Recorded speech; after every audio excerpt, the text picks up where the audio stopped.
नमस्कार दोस्तों, एक बार फिर से आप सभी का हार्दिक स्वागत और हार्दिक अभिनंदन है। आप सभी को गोवर्धन पूजा की हार्दिक शुभकामनाएं। दोस्तों, इस साल अमावस्या तिथि 21 अक्टूबर की शाम को समाप्त हो रही है और उदय तिथि के अनुसार गोवर्धन पूजा 22 अक्टूबर को होगी। गोवर्धन पूजा का शुभ मुहूर्त 22 अक्टूबर 2025 को सुबह 6:26 से 8:42 तक है और दोपहर का मुहूर्त 3:29 से शाम 5:44 तक है। आइए मिलकर सुनते हैं गोवर्धन पूजा की व्रत कथा। एक बार की बात है जब भगवान श्री कृष्ण बलराम जी के साथ वृंदावन में रहकर अनेक प्रकार की लीलाएं कर रहे थे। उन्होंने एक दिन देखा कि सभी लोग इंद्रदेव के यज्ञ की तैयारी कर रहे हैं। भगवान श्री कृष्ण तो अंतर्यामी और सर्वज्ञ हैं, वे सब जानते थे। फिर भी विनतीपूर्वक उन्होंने नंद बाबा और सभी बूढ़े गोपगणों से पूछा, पिताजी, आप लोगों के सामने ये कौन सा बड़ा भारी काम, कौन सा उत्सव आ पहुंचा है और इसका क्या फल है, आप मुझे बताएं। नंद बाबा ने कहा, बेटा, भगवान इंद्र वर्षा करने वाले मेघों के स्वामी हैं। वे समस्त प्राणियों को तृप्त करने वाला एवं जीवन दान देने वाला जल बरसाते हैं और इस जल से ही पृथ्वी के गर्भ से सामग्रियां उत्पन्न होती हैं। गायों को हरा चारा मिलता है और हमारे यहाँ अनाज पैदा होता है। मनुष्यों को खेती आदि प्रयत्नों का फल देने वाले भगवान इंद्र ही हैं। विभिन्न प्रकार की सामग्रियों से उनका यज्ञ करके हम इंद्र देवता को प्रसन्न करते हैं। फिर भगवान श्री कृष्ण ने नंद बाबा और दूसरे ब्रजवासियों की बात सुनकर इंद्र को क्रोधित करने के लिए अपने पिता नंद बाबा से कहा, पिताजी, कार्य ही पूजा है।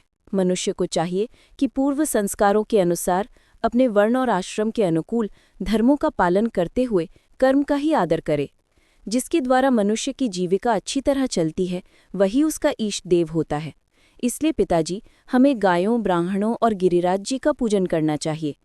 इंद्र यज्ञ के लिए आपने जो सामग्रियां इकट्ठी की हैं, उन्हीं से इस यज्ञ का अनुष्ठान होने दें। अनेक प्रकार के पकवान, खीर, हलवा, पूरी, पुए, जलेबी, कलाकंद, बालूशाही, भुजिया, समोसा आदि से लेकर मूंग दाल तक बनाई जाए। व्रज का सारा दूध इकट्ठा कर लिया जाए। वेदपाठी ब्राह्मणों के द्वारा भली भांति हवन कराया जाए और अनेक प्रकार के अन्न, गौएं तथा दक्षिणाएं दी जाएं। गायों को चारा दिया जाए और फिर गिरिराज जी को भोग लगाया जाए।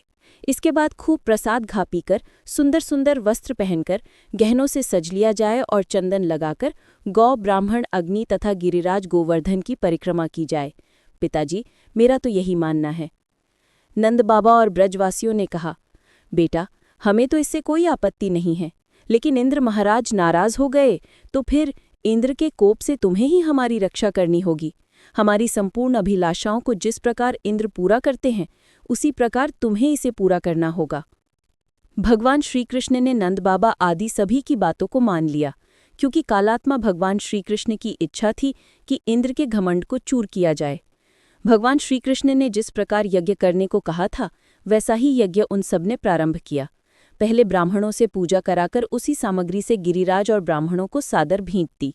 इसके बाद नंद बाबा आदि गोपों ने गायों को आगे करके गिरिराज की प्रदक्षिणा की। ब्राह्मणों का आशीर्वाद प्राप्त करके वे गोपियां भली भांति श्रृंगार करके बैलों से जुती गाड़ियों पर सवार होकर भगवान श्रीकृष्ण की लीलाओं का गान करती हुई गिरिराज जी की परिक्रमा करने लगी। अब भगवान श्रीकृष्ण गोपों को विश्वास दिलाने के लिए गिरिराज जी के ऊपर एक दूसरा ही विशाल शरीर धारण करके प्रकट हो गए और इस तरह वे सारी सामग्री लेने लगे, एक रूप से पूजते और दूसरे रूप से पूजाए जाते। सभी लोग गिरिराज जी का आशीर्वाद प्राप्त करके प्रसन्नचित्त हो रहे थे। उसी समय देवर्षि नारद इंद्र महोत्सव देखने की इच्छा से व्रज में आए। पूछने पर ब्रजवासियों ने बताया कि भगवान श्रीकृष्ण की आज्ञा से इस साल इंद्र महोत्सव समाप्त कर दिया गया है और उसके स्थान पर गोवर्धन पूजा की जा रही है। ये सुनते ही नारद जी उल्टे पांव इंद्रलोक गए और बोले, हे राजन, तुम महलों में सुख की नींद ले रहे हो, उधर व्रजमंडल में तुम्हारी पूजा समाप्त हो गई है और गोवर्धन की पूजा हो रही है। ये सुनकर इंद्र ने अपना अपमान समझ लिया और मेघों को आज्ञा दी कि वे व्रज में जाकर प्रलयकारी मूसलाधार बारिश कर दें और पूरा गांव तहस नहस कर दें। पर्वताकार प्रलयकारी बादल ब्रज की ओर उमड़ पड़े। भयानक वर्षा देखकर ब्रजमंडल घबरा गया।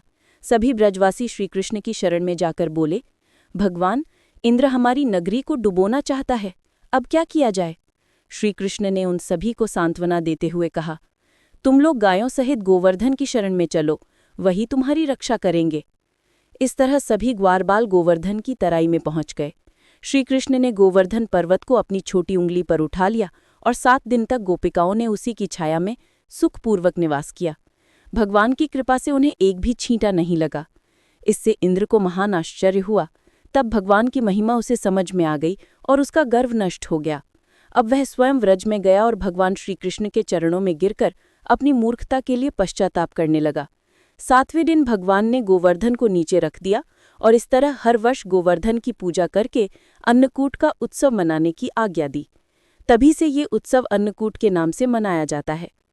गोवर्धन पूजा का मंत्र है ओम अन्नपूर्णे नमः, ओम गोवर्धनाय नमः, ओम गोकुलेश्वराय नमः, ओम धन धान्य वृद्धये नमः, ओम नमो गोवर्धनाय नमः, ओम गोवर्धनाय वंदे जगत प्रभवे नमः।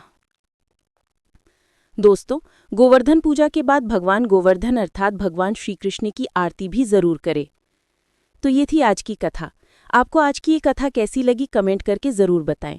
कथा अच्छी लगी हो तो लाइक ज़रूर करें और अभी तक मेरे चैनल को सब्सक्राइब नहीं किया है तो सब्सक्राइब करना न भूलें। धन्यवाद।